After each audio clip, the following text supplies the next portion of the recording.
রমজান মাস আমাদের থেকে বিদায় নিয়ে গেছে। রমজান মাস বিদায়ের সাথে আমাদের বহু মানুষ আছে যাদের ইবাদত বন্দি বিদায় হয়ে গেছে। আমরা অনেকে রমজান মাস শেষ হওয়ার পর মাথার টুপিটা খুলে ভাঁজ করে এমন ভাবে রেখে দিয়েছি যেন আবার আগামী বছর রমজান আসলে সেই টুপি খুলে আমরা মাথায় দেব। আমাদের কি শুধু ইবাদত বন্দেগী রমজানেই করা দরকার, না রমজানের পরেও করতে হবে?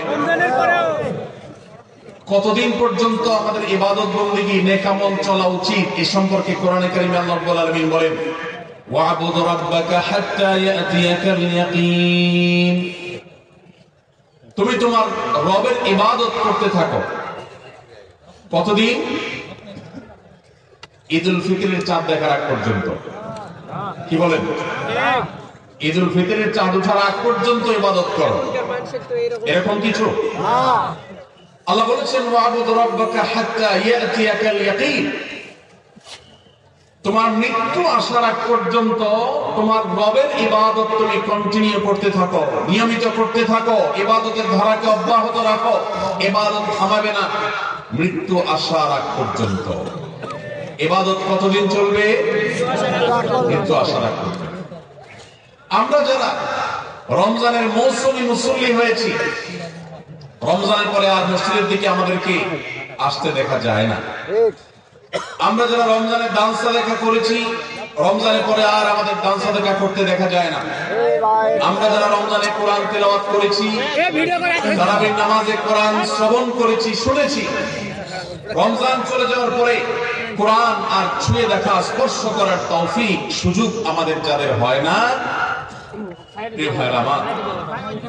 আমাদের জন্য অত্যন্ত ভয়াবহ একটা বার্তা আছে। সে বার্তা কি? আল্লাহ রাব্বুল আলামিন কোরআনে হাকিমে ইরশাদ করেছেন তিনি কার আমল ইবাদত কবুল করেন। আমরা যারা রমজানে প্রত্যেকে যার যার সাধ্য অনুযায়ী কম বেশি ভালো কাজ করার চেষ্টা করেছি, রমজানে রোজা রেখেছি, তারাবির নামাজ পড়েছি, কোরআন তেলাওয়াত করেছি, কোরআন তেলাওয়াত শুনেছি, দান সাদাকা করেছি, তাসবিহ তাহলিল করেছি, দোয়া করেছি, রোজাদারি করার চেষ্টা করেছি, যতটুকু তৌফিক হয়েছে ভালো কাজ করার চেষ্টা করেছি। রমজান মাসে যে সমস্ত ভালো কাজ, যে সমস্ত নেকামল আমরা করেছি, এর কোনটা আল্লাহর কাছে কবুল হয়েছে আর কোনটা হয়নি, এটা বোঝার বা এটা নিশ্চিতভাবে জানার কোনো উপায় বা সিস্টেম কি আছে? নাই। কিন্তু কোরআনে কারিমের একটি আয়াত থেকে আমরা ধারণা নিতে পারি কাদের আমল ইবাদত আল্লাহর কাছে কবুল হয়েছে। আল্লাহ রাব্বুল আলামিন ইরশাদ করেছেন, ইন্নামা ইয়াতাকাব্বালুল্লাহু মিনাল মুত্তাকিন। আল্লাহ রাব্বুল আলামিন মুত্তাকিদের, আল্লাহ ভীরুদের, যাদের মধ্যে আল্লাহ ভীরুতা অর্জন হয়েছে, যাদের মধ্যে আল্লাহর ভয়ের চেতনা জাগ্রত হয়েছে, সেই চেতনা থেকে যারা আল্লাহর আদেশ নিষেধ অনুযায়ী নিজেকে পরিচালিত করে, তাকওয়া চর্চা করে, মুত্তাকিদের কাতারে যারা নিজেদেরকে শামিল করতে পারে, আল্লাহ রাব্বুল আলামিন বলেছেন আল্লাহ তাআলা তাদেরটাই কবুল করেন। অতএব যদি রমজানের পরেও আপনার মসজিদে আনাগোনা, মসজিদের আসা যাওয়া বলবৎ থাকে, অব্যাহত থাকে, রমজানের পরেও যদি আপনার কোরআন খুলে তেলাওয়াত করার সুযোগ সৌভাগ্য অর্জন হয়, রমজানের পরেও যদি আপনার মাঝে মধ্যে হলেও আল্লাহর কাছে দুহাত তুলে দোয়া করবার তৌফিক হয়, সুযোগ হয়, সামর্থ্য হয়, রমজানে অনেক বেশি দান সাদাকা করেছেন, রমজানের পরে এত বেশি পারেন না, অল্প হলেও দান সাদাকা করার চেষ্টা করেন, তাহলে আপনি আল্লাহর কাছে নিজেকে সেই সৌভাগ্যবান মানুষদের কাতারে শামিল বলে সুধারণা করতে পারেন যাদের রমজানের আমল ইবাদত আল্লাহ তাআলা কবুল করেছেন। আলহামদুলিল্লাহ। প্রিয় ভাইরা, আমাদের আমল ইবাদত কবুল হয়েছে কিনা এটা বোঝার সবচেয়ে বড় মাধ্যম হলো এটি, রমজানের পরেও যদি আমি রমজানের আমল ইবাদতের ধারাকে ধরে রাখতে পারি, অব্যাহত রাখতে পারি, সে আমলগুলো পরিমাণে, ভলিউমে সেরকম করতে না পারলেও অল্প অল্প করে হলেও যদি রমজানের পরে সেগুলোকে আমরা ধরে রাখতে পারি, এখনো মসজিদে যাওয়া আসা থাকে, কোরআনের সাথে সম্পর্ক থাকে, অন্যান্য নেকামলগুলো যদি অল্প অল্প করেও করতে পারি, তাহলে এর মানে হলো এটা আলামত আল্লাহ তাআলা আমার রমজান ইবাদত কবুল করেছেন, আমাকে মুত্তাকিদের কাতারে শামিল করেছেন। রমজানের পরে এখন গুনাহ করতে গিয়ে বুকটা কাঁপে। আল্লাহ দেখেন যে আল্লাহর ভয়ে রমজানে হারাম থেকে বেঁচে থাকার চেষ্টা করেছি, সে আল্লাহর ভয় এখনো বেঁচে থাকার চেষ্টা করি। হয়তো ততটা পারি না, কিন্তু চেষ্টাটা করি।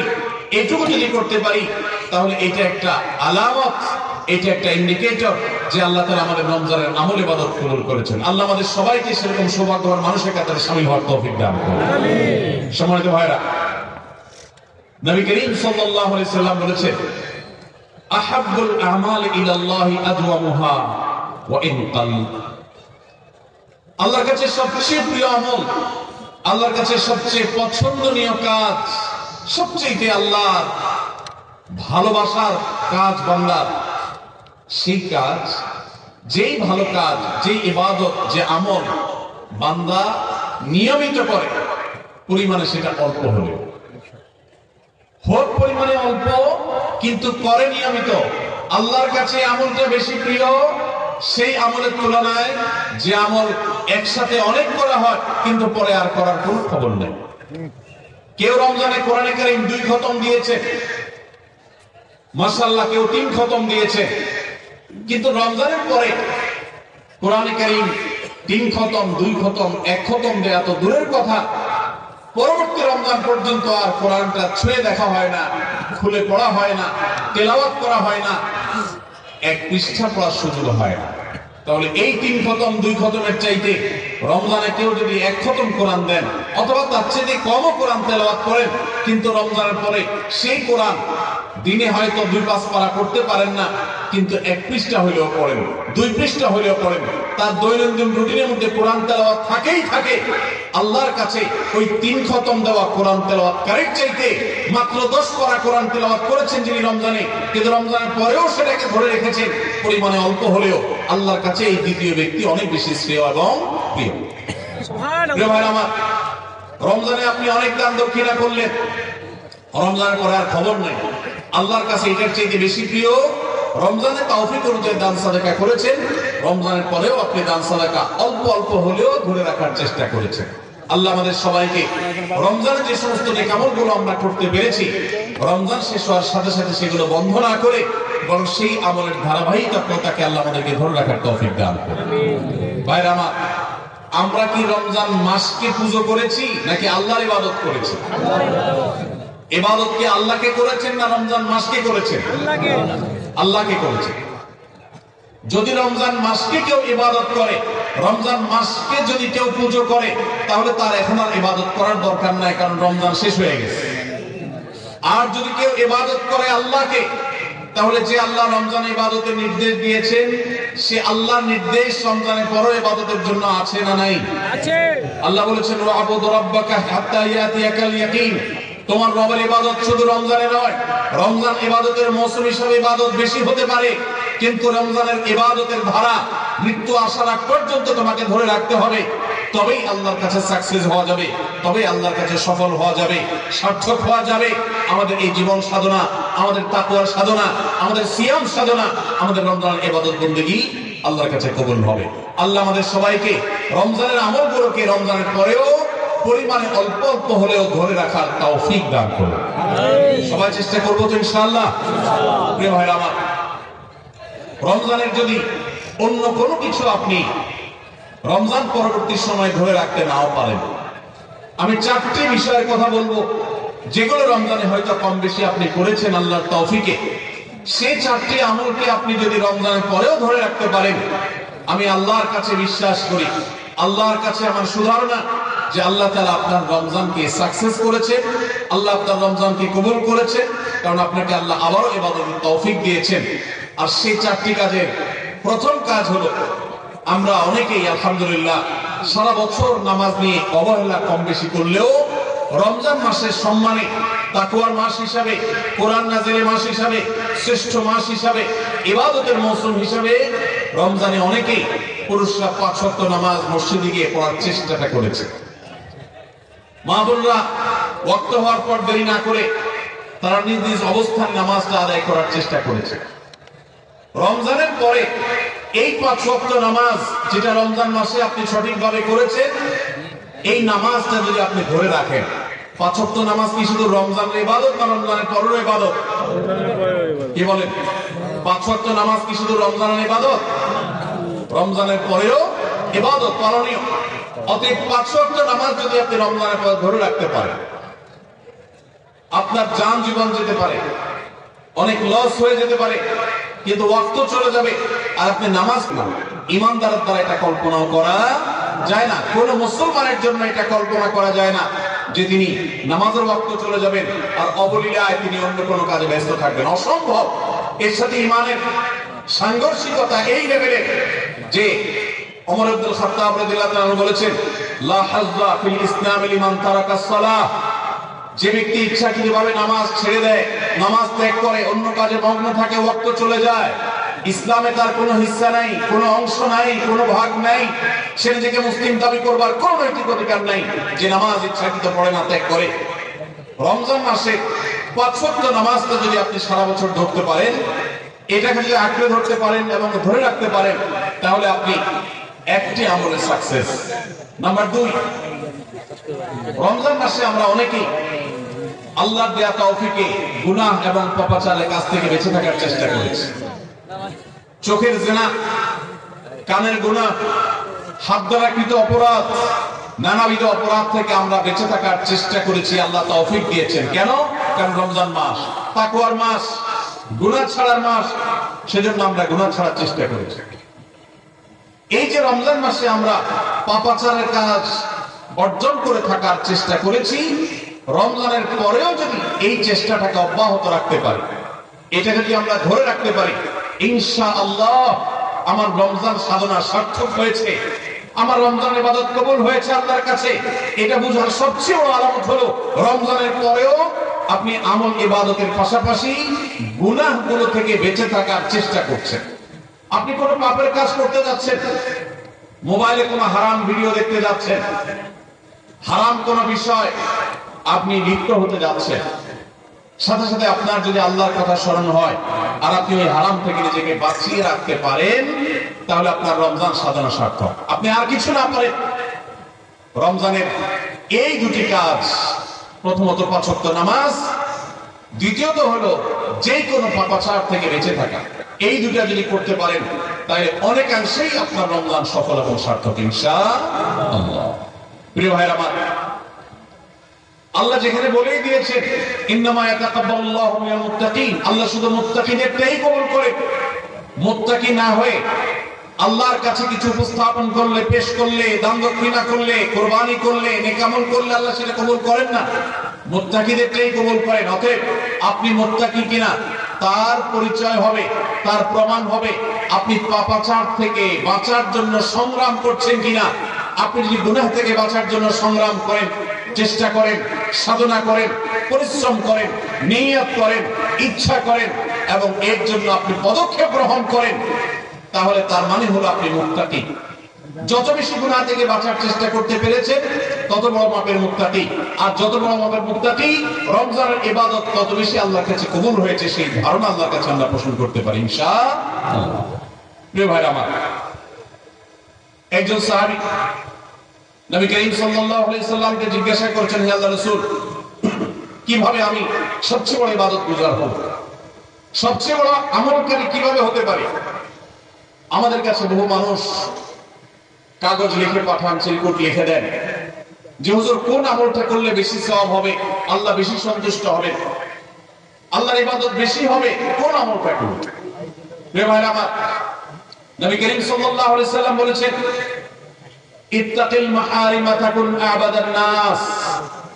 তুমি হারাম কাজ থেকে বেঁচে থাকো, অবৈধ কাজ থেকে নিজেকে বিরত রাখো, গুনাহের ধারে কাছেও যেও না, পাপাচারের পথ মারিও না। তুমি সবচেয়ে বড় ইবাদত গুজার হবে, সবচেয়ে বড় নেক আমল হতে পারবে।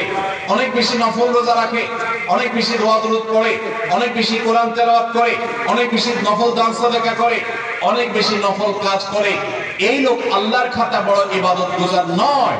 আমাদের স্মৃতিতে ইবাদত গুজার বলতে ভেসে ওঠে সারাক্ষণ নামাজের ব্রত থাকা মানুষের কথা, আমাদের স্মৃতিতে ভেসে ওঠে ইবাদত গুজার মানে হলো ঘন ঘন নফল রোজা রাখা ব্যক্তির ছবি। আমাদের স্মৃতিতে ইবাদত গুজার বলতে ভেসে ওঠে যে ব্যক্তি অনেক বেশি নফল আমল, জিকির, আজকার ইত্যাদি দিয়ে মশগুল থাকে।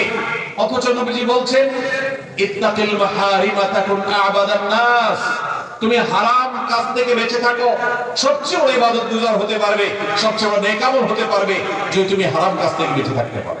ভাইরা আমার, আপনি যদি আপনার দুই ঠোঁট দিয়ে কোনো কটু কথা, অশ্লীল কথা, গালিগালাজ এটা আপনার মুখ দিয়ে যদি বের না হয়, রমজানের আগে হতো, রমজান মাসে আপনি তওবা করেছেন, রমজানের পরেও এই সংগ্রামে আপনি জিতে আছেন, টিকে আছেন, আপনার মুখ দিয়ে কোনো অন্যায় হয় না, তার মানে হলো আপনি মুত্তাকিদের কাতারে শামিল হতে পেরেছেন, আপনি গুনাহ থেকে বাঁচতে পেরেছেন। আপনার আমল দেখা যায় না, কিন্তু এই যে গুনাহ থেকে বাঁচার সংগ্রামে আপনি জিতে গেছেন, আপনি নিজেকে বাঁচিয়ে রাখতে পেরেছেন, এটাই হলো আপনার সফলতা, এটাই হলো আপনার সার্থকতা। আজকাল নফল রোজা, নফল নামাজ, নফল দোয়া দরুদ, নফল জিকির আজকার, নফল দান সাদকা করা মুসলমানের সংখ্যা কম নয় সমাজে। যেই মুসলমানের অভাব সেটা হলো গুনাহ মুক্ত জীবন গঠন করা মুসলমানের অভাব, মুত্তাকি মানুষের অভাব, গুনাহ মুক্ত মানুষের অভাব। গুনাহ মুক্ত মানুষ পাওয়া যায়। ভাই আমার, আমাদের চেষ্টা করতে হবে, আমার হাত এবং মুখ দ্বারা কারোর অধিকার খর্ব হবে না, কারোর কষ্ট হবে না। মুসলমান তো বটে, অমুসলমানকেও কোনো কষ্ট আমি দেব না, কারোর অধিকার নষ্ট হবে না, সম্পদে কারোর হক আমি নষ্ট করব না। আমি ওয়াজ মাহফিল শুনলাম, দিন কি দিন শুনলাম, ঘন্টাকে ঘন্টা শুনলাম, শুনতে শুনতে আমি কেঁদে দিলাম। 2 পয়সার কোনো ভ্যালু নাই যদি আমি দোকানদারি করতে গিয়ে কাস্টমারের সাথে 2 নাম্বারি করি, কাস্টমার হয়ে দোকানদারের সাথে 2 নাম্বারি করি, জমির আইল ঠেলাঠেলি করি, আরেকজনের ফসল আমি নিজে তুলে নিয়ে আসি, অন্যায় ভাবে কারো হক নষ্ট করি, কথা দিয়ে কাউকে কষ্ট দেই, আচরণ দিয়ে কাউকে কষ্ট দেই, কারো কোনো অধিকার নষ্ট করি, কারো গীবত শিকায়ত করি, কারো পেছনে তার সমালোচনা করি, কাউকে নিয়ে ব্যঙ্গ বিদ্রুপ করি, কাউকে আমরা ব্যঙ্গ নামে ডাকি, ফেসবুকে, সোশ্যাল মিডিয়াতে অথবা অফলাইনে অনলাইনে যে কোনো সেক্টরে, যে কোনো জায়গাতে, যে কোনো প্ল্যাটফর্মে এই ধরনের গুনাহের কাজে যদি আপনি লিপ্ত থাকেন, তো আপনার এই শত শত মাহফিল, হাজারো মাহফিল শোনা, মাহফিলে আসা, এটার কোনো মানে হতে পারে না। আল্লাহ আমাদের সবাইকে রমজান মাসে গুনাহ থেকে বাঁচার যে চেষ্টাটুকু আমরা করতাম, রমজানের পরেও সেটাকে আমাদের ধরে রাখার তৌফিক দান করুন। রমজানের পরে গুনাহ থেকে বাঁচার চেষ্টা করব তো ইনশাআল্লাহ। অনেক ভাইরা আছে অনেক হারাম কাজ করেন নাই, কেন? রমজান মাস, কিন্তু এখন আবার সেটা শুরু করে দিয়েছে। এর মানে হলো আপনার রমজানের ইবাদত কবুল হওয়ার সম্ভাবনা ক্ষীণ, নিশ্চিত তো বলা যাবে না, তবে প্রবল সুধারণা করা যায়, সম্ভাবনা অনেক প্রবল যদি আপনার সেই রমজানের আমলগুলোকে আপনি এখন ধরে রাখতে পারেন। অন্য সব না পারেন, অন্তত আমি 4টা আমলের কথা বলেছি, 5 ওয়াক্ত নামাজ আর সকল প্রকার গুনাহ এটা থেকে বিরত থাকা, আর 3 নম্বর হলো কোরআনে কারীমের তেলাওয়াত। অনেকে আমরা আলহামদুলিল্লাহ কোরআন তেলাওয়াত করেছি রমজানে, কারণ রমজান মাস কোরআন নাজিলের মাস। আমাদের সালাফ পূর্বসূরীরা রমজান মাসে কোরআন হাত থেকে রাখতেন না। আমরা অনেকেই নিজে কোরআন খতম দিয়েছি, যারা খতম দিতে পারেন না, একটু হলেও তেলাওয়াত করেছেন, তারাবিতে হাফেজ সাহেবের কাছ থেকে তেলাওয়াত শুনেছেন, কোনো না কোনো ভাবে কোরআনের সান্নিধ্যে এসেছে। দুর্ভাগ্যজনক বাস্তবতা, রমজান চলে যাওয়ার সাথে সাথে আমাদের কোরআনের সাথে সম্পর্ক শেষ হয়ে গেছে, ঠিক না? ঠিক। বহু মানুষ আছে কোরআন স্পর্শ করে না, দিনের ভিতরে 2-4 ঘন্টা, 5 ঘন্টা, 6 ঘন্টা সময় পর্যন্ত অনেকে সোশ্যাল মিডিয়াতে ডুবে থাকেন, মোবাইলে ডুবে থাকেন। সারাদিন কোরআনকে স্পর্শ করার জন্য 5টা মিনিট সময় বের হয় না, ঘন্টাকে ঘন্টা কোরআনের পরিবর্তে মোবাইল ফোনকে স্পর্শ করার সময় আমাদের হয়। মনে রাখবেন, আপনার রমজানের আমল ইবাদত সার্থক হবে, সফল হবে, কবুল হওয়ার সম্ভাবনা জোরালো হবে যদি রমজানে যে কোরআন আপনি প্রতিদিন 2-4 পারা তেলাওয়াত করেছেন, এখন 2-4 পারা না পারেন, 2-4 পৃষ্ঠা হলেও পড়েন, কিন্তু আপনার দিনের একটা সময় অবশ্যই বরাদ্দ থাকা উচিত কোরআনের জন্য। আজ মুসলিম জাতির যে দুরবস্থা আমরা দেখতে পাচ্ছি, পৃথিবীর পূর্ব থেকে পশ্চিম, উত্তর থেকে দক্ষিণ, চতুর্পাশে আমরা যে হাহাকার দেখতে পাচ্ছি, লাঞ্ছনা দেখতে পাচ্ছি, অপমান দেখতে পাচ্ছি, পরাজয়ের গ্লানি দেখতে পাচ্ছি, মুসলমানদের দুরবস্থার অন্যতম প্রধান কারণ হলো আজ মুসলমান কোরআন থেকে দূরে সরে গেছে। নবী করিম সাল্লাল্লাহু আলাইহি সাল্লাম বলেছেন, ইন্নাল্লাহা ইয়ারফাউ বিহাযাল কিতাবি আকওয়ামা ওয়া ইয়াদাউ বিহি আখারিন। আল্লাহ রাব্বুল আলামিন এই কোরআনের মাধ্যমে বহু জাতির মর্যাদাকে আকাশে তুলবেন। আবার এই কোরআনের প্রতি অবহেলার কারণে, অবজ্ঞার কারণে, কোরআনকে ছেড়ে দেওয়ার কারণে, কোরআন থেকে দূরে থাকার কারণে, কোরআনকে পরিহার করবার কারণে বহু জাতিকে আল্লাহ তাআলা অপমানিত করবেন, অপদস্থ করবেন, তাদেরকে আকাশ থেকে পাতালে নামিয়ে ছাড়বেন। সেই দুর্ভাগ্যজনক বাস্তবতা আজ আমরা প্রত্যক্ষ করছি। মুসলমানের ঘরে কোরআন পড়ার কোনো অভ্যাস নেই, কোরআনের চর্চা নেই, কোরআনের আলোচনা নেই, কোরআনের আলোকে জীবন গড়বার কোনো পরিকল্পনা আমাদের মধ্যে নেই। এজন্য ভাইরা, রমজান মাসে যে কোরআনের সান্নিধ্যে আমরা ছিলাম, রমজানের পরে অল্প অল্প করে হোক প্রতিদিন আপনি কোরআন তেলাওয়ার চেষ্টা করেন। 1 পৃষ্ঠা 2 পৃষ্ঠা হলে তেলাওয়াত করার চেষ্টা করেন, অর্থ সহ বুঝে পড়ার চেষ্টা করেন। এটা যদি করতে পারেন, আপনার রমজান সাধনা সার্থক ইনশাআল্লাহ। চেষ্টা করব তো কোরআন তেলাওয়াত করার ইনশাআল্লাহ। আল্লাহ রাব্বুল আলামিন এই কোরআনকে এমন এক গাইড বুক করেছে। কোরআনের সবচেয়ে বড় মিরাকল হলো, কোরআনকে যে যত বেশি আঁকড়ে ধরতে পারবে, দুনিয়াতে আল্লাহ তাআলা তাকে তত বেশি সম্মানিত করবেন। ইসলামের ইতিহাসের সোনালী যুগের যারা স্বর্ণ মানব ছিলেন, সেই খুলাফায়ে রাশেদা, তাদের পরবর্তী যুগের যে সোনালী ইতিহাস ছিল, যখন বিশ্ব মুসলমানের পদতলে ছিল, মুসলমান যখন বিশ্বের সুপার পাওয়ার ছিল, গোটা বিশ্বে মানবতা তার সর্বোচ্চ শিখরে যখন আসীন হতে পেরেছে, মানবতা সবচেয়ে বেশি যখন প্রতিষ্ঠিত হয়েছে, যখন মুসলিম নয় শুধু অমুসলিমরাও সবচেয়ে সুখে শান্তিতে পৃথিবীতে বসবাস করতে পেরেছে, কারণ অধিকার খর্ব করা হয় নাই, অধিকার আদায়ের মতো আজকের পৃথিবীতে যে নাটক চলমান আছে সেই নাটক তখন হয়নি। সেই সোনালী অতীত মুসলমানদের যে ছিল, তখনকার মুসলমানরা কোরআনকে তারা আঁকড়ে ধরেছিল, কোরআনকে তারা মাথায় রেখেছিল, কোরআনকে তারা জীবনে ধারণ করেছিল, কোরআনকে তারা সবসময় স্মরণ করেছে, বরণ করেছে, গ্রহণ করেছে, কোরআন দিয়ে নিজের জীবনকে সাজিয়েছে, তার সুফল তারা পেয়েছে। আজ কোরআন আমাদের কাছে অবহেলিত, কোরআন আমাদের কাছে আজ সবচেয়ে বেশি পরিত্যক্ত। যেই গ্রন্থ বছরে আমরা রমজান মাস ছাড়া অনেকে উল্টায় দেখি না, পাঠ করি না। মোবাইলে আমার বহু অ্যাপ আছে, সাথে কোরআনের অ্যাপও আছে। আমি সোশ্যাল মিডিয়ার অ্যাপগুলো দিনের ভিতরে 50, 60, 70, 80, 100 বার ওপেন করলেও কোরআনের অ্যাপটা দিনে একবার ওপেন করা হয় না। কোরআনের জন্য কোনো সময় আমার বরাদ্দ নেই। আমাদের বাসা বাড়িতে অনেক কিছু চলে, কোরআন তেলাওয়াত চলে না। বহু কিছু নিয়ে আড্ডা হয়, কোরআন নিয়ে পাঠচক্র হয় না, গ্রুপ ডিসকাশন হয় না, আলোচনা পর্যালোচনা হয় না। এরকম পরিবার আজ ঘরে ঘরে, প্রত্যেকটা জায়গায় জায়গায়। আর এই কারণে আজ আমাদের দুরবস্থা আমরা দেখতে পাচ্ছি পৃথিবীর চতুর্প্রান্তে রয়েছে। আল্লাহ তাআলা আমাদের সবাইকে কোরআনকে সারা জীবনের জন্য আমাদের সাথী করার তৌফিক দান করুন। কোরআন নিয়মিত পড়বেন তো ইনশাআল্লাহ, প্রতিদিন পড়বেন তো ইনশাআল্লাহ।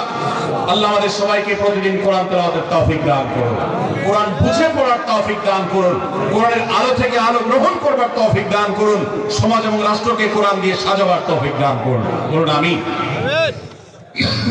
নাম্বার 4, শেষ পয়েন্ট।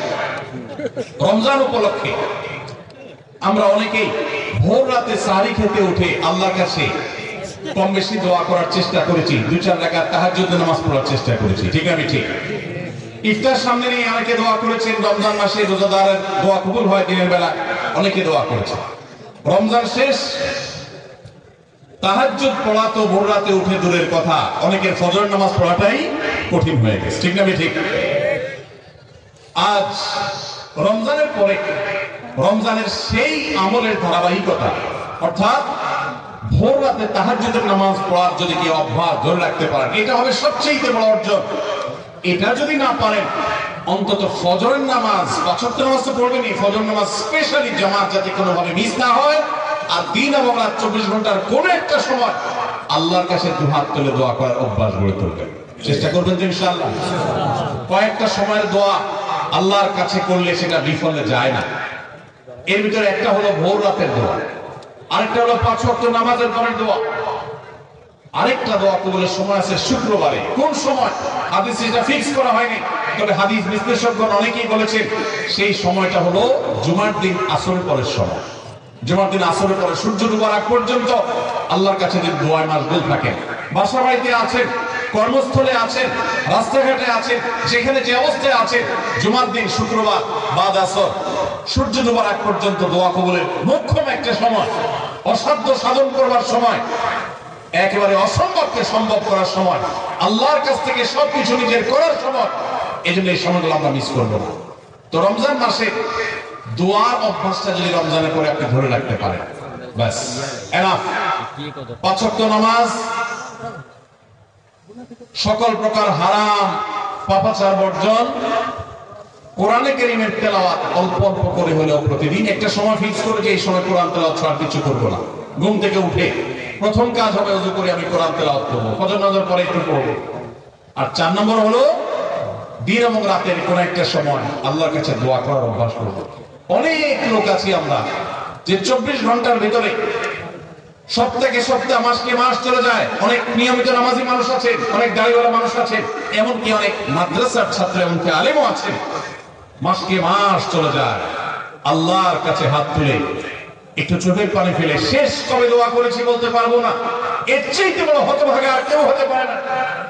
এই জন্য রমজান মাসে দোয়ার আমলটা, রমজানে হয়তো আপনি দিনে 4 বার 5 বার করেছেন, রমজান পরে একবার করেন। রমজানে হয়তো 10 মিনিট 15 মিনিট 20 মিনিট ধরে দোয়া করেছেন, রমজানের পরে অন্তত 2 মিনিট ধরে দোয়া করেন।